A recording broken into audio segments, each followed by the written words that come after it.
হয় নমস্কাৰ বন্ধু বান্ধৱীসকল, আজি আমি আলোচনা কৰিম অসম পুলিচ এবি ইউবি কনষ্টেবলৰ বিষয়ে। যেনেকৈ আপোনালোকে মধ্যে গম পায়ে গৈছে যে যোৱা 12 তাৰিখ অৰ্থাৎ 12 মাৰ্চত অসম পুলিচৰ যেটো এবি ইউবি কনষ্টেবল আছে ইয়াৰ কাৰণে ফিজিক্যাল টেষ্টৰ কাৰণে ৰিজাল্টটো ঘোষণা কৰিছে। ইয়াতে আপোনালোকৰ মুঠ ভ্যাকেন্সি আছিল ইউবিত 1600 আৰু এবিত আপোনালোকৰ টোটাল ভ্যাকেন্সি আছিল 2300টা। এই যেটো Assam police AB UB constable আছে ইয়াতে মোটামুটি আপোনালোকৰ 40 ৰ পৰা 50% এনেকুৱা ল'ৰা ছোৱালী আছে যিসকলে আজিৰ পৰা এটা বছৰ আগৰ পৰা অৰ্থাৎ কি যিদিনা ভ্যাকেন্সিটো মুকলি হৈছে হেয়া 2023 কথা। এই 2023 বৰ্ষৰ পৰা লাগাতাৰ তেওঁলোকে লাগি আছে তেওঁলোকে কষ্ট কৰি আছে। হে আপোনালোকৰ ৰানিং হওক, লং জাম্প হওক, সিনে আপ হওক, গোটেইখিনি বস্তুৱে কিন্তু তেওঁলোকে লাগাতাৰ প্ৰিপাৰেচন কৰি আছিল। কিন্তু কি হল, যোৱা 12 তাৰিখত যেতিয়া এই অসম আৰক্ষীৰ এবি ইউবি কনষ্টেবলৰ ৰিজাল্ট ঘোষণা কৰিলে তেতিয়া সেই সকল ল'ৰা ছোৱালীৰ ভিতৰত কিছুমানেতো পাছ কৰিছে, কোৱালিফাই কৰিছে, ৰিজাল্টত নাম আহিছে, সেইটো বেলেগ কথা। বহুত এনেকুৱা নিবনুৱা যুৱক যুৱতীসকলৰ অলপৰ কাৰণে এনেকুৱাও আছে, মই নিজে দেখিবলৈ পাইছো যে পইণ্টত বাহিৰ হ'বলগীয়া হৈছে।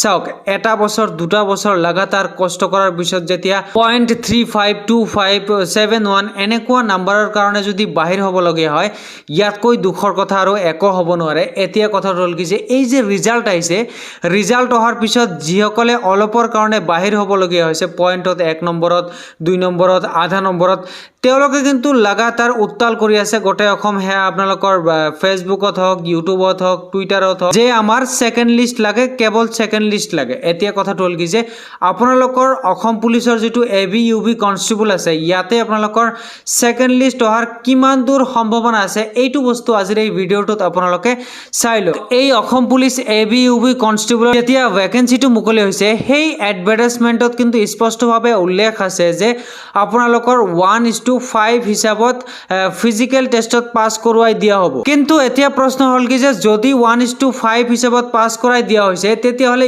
ইমান কাট অফ কেনেকৈ গল, আৰু যদি 1:2 হিচাপত পাস কৰাই দিয়া হৈছে তেতিয়া হলে আমাক সেকেন্ড লিষ্ট লাগে। কিয়নো অসম পুলিচ এবি ইউবি কনষ্টেবলৰ যেতিয়া ভ্যাকেন্সিটো মুকলি কৰিছিল, এডভাৰটাইজমেন্ট আহিছিল, তাতে স্পষ্টভাৱে উল্লেখ আছিল যে 1:5 হিচাপত ল'ৰা ছোৱালীক আগন্তুক যেটো ৰিটেন টেষ্ট হ'ব ফিজিক্যাল টেষ্টৰ পিছত সেই ৰিটেন টেষ্টৰ কাৰণে পাস কৰাই দিয়া হ'ব। এইটো আমাক আগত অসম পুলিচৰ পৰা খুলাসা কৰিব লাগে যে আমি 1:5 লৈছো বা আমি 1:2 লৈছো। যদি 1:5 লৈছে তাৰ পিছতো ইমান কাট অফ গৈছে তেতিয়াহ'লে তো আমাৰ ক'ব লগা কোনো কথাই নাই। আৰু যদি 1:2 হিচাপত ল'ৰা ছোৱালীক পাস কৰাই দিয়া হৈছে বা ৰিজাল্টত নাম আহিছে তেতিয়াহ'লে আমাৰ সেকেন্ড লিষ্ট লাগে। এই 1:5 হিচাপত মিলাই ল'ব লাগে। যিসকলে কোনো প্ৰিপাৰেচন লোৱা নাছিল বা এনে তেওঁলোকে ফিজিক্যাল টেষ্টত গৈছিল 25 বা 26 আপ টু 28 পাইছে, তেওঁলোকে হিমান ভালদৰে ৰানিং কৰিবই নোৱাৰে, কোনোমতে পাস কৰিছে। কিন্তু ইয়াৰ মাজত বহুত এনেকুৱা ল'ৰা ছোৱালী আছে যিসকলে বহুত বেছি কষ্ট কৰিছে, এটা বছৰ, 1.5 বছৰ, 2 বছৰ ধৰি লাগাতাৰ ট্ৰাই কৰি আছে আৰু আজিৰ দিনত কি হৈছে তেওঁলোকে 32 বা 33 পাবলৈ সক্ষম হৈছে, কিন্তু পইণ্টত বাহিৰ হ'বলগীয়া হৈছে।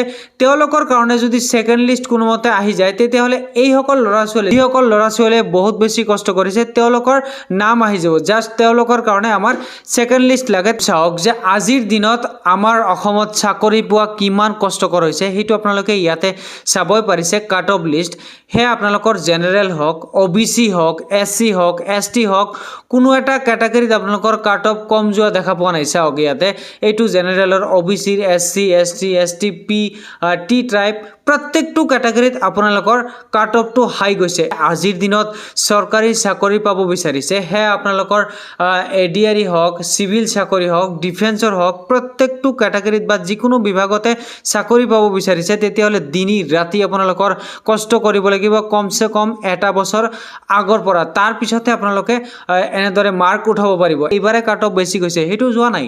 ইয়াৰ আগত যেটো অসম পুলিচ এবি ইউবি কনষ্টেবলৰ 2022 বৰ্ষত যেটো ভ্যাকেন্সি আহিছিল তাতেও সেই একে আপোনালোকৰ 31 কাট অফ গৈছে, 31.5 কিবা কিবি কাট অফ গৈছে। সেই তেতিয়া কিন্তু কেৱল মাত্ৰ জেনাৰেলৰ কাট অফটো অলপমান বেছি গৈছিল, বাকি SC, ST, OBC, T tribe তেতিয়াতো নাছিল, তেওঁলোকৰ অলপমান কম গৈছিল। কিন্তু এইবাৰ সেইটো সিস্টেম হোৱা নাই, প্ৰত্যেকটো ক্যাটাগৰীত সেই একে গৈছে, বহুত বেছি হাই যোৱাই দেখা গৈছে।